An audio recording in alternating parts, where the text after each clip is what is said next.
यहां एक प्रेरक कहानी है जो आपको प्रेरित कर सकती है। तीबैरडसार, बांस का पेड़। एक बार एक आदमी था जो अपने जीवन में चुनौतियों से हारा हुआ महसूस कर रहा था।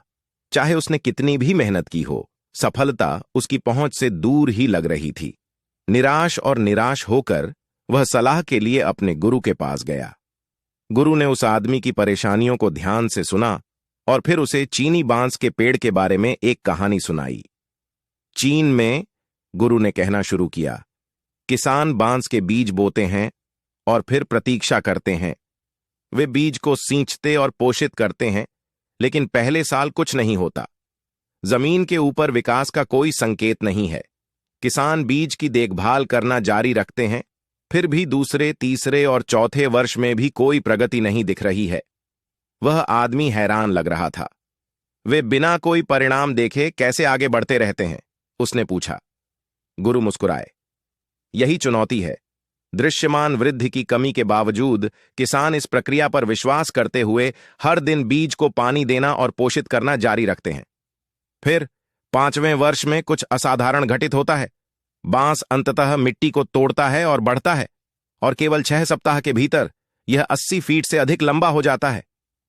वह आदमी चकित रह गया। लेकिन इतने सालों तक कुछ न होने के बाद यह इतनी तेजी से कैसे विकसित हो गया? गुरु ने समझाया, उन पहले 4 वर्षों के दौरान बांस भूमिगत रूप से एक गहरी और मजबूत जड़ प्रणाली विकसित कर रहा था। यह अपने तीव्र विकास को समर्थन देने के लिए नींव रख रहा था।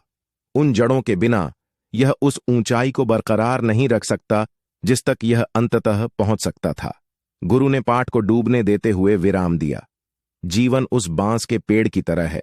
कभी कभी आप कड़ी मेहनत करते हैं और तुरंत कोई परिणाम नहीं देखते हैं, लेकिन इसका मतलब यह नहीं है कि कुछ भी नहीं हो रहा है। आप अपनी सफलता की नींव तैयार कर रहे हैं। अपने सपनों को संजोते रहें, धैर्य रखें और भरोसा रखें कि बड़ा होने का आपका समय आएगा। वह व्यक्ति नई आशा के साथ चला गया, यह समझते हुए कि सफलता के लिए समय, दृढ़ता और प्रक्रिया में विश्वास की आवश्यकता होती है। खानी की नीति। प्रगति की धीमी गति से निराश न हो। बांस की तरह आपका विकास भी सतह के नीचे हो रहा होगा। काम करते रहो, विश्वास करते रहो, और जब समय सही होगा तो तुम अपनी कल्पना से भी ऊंचे उठ जाओगे।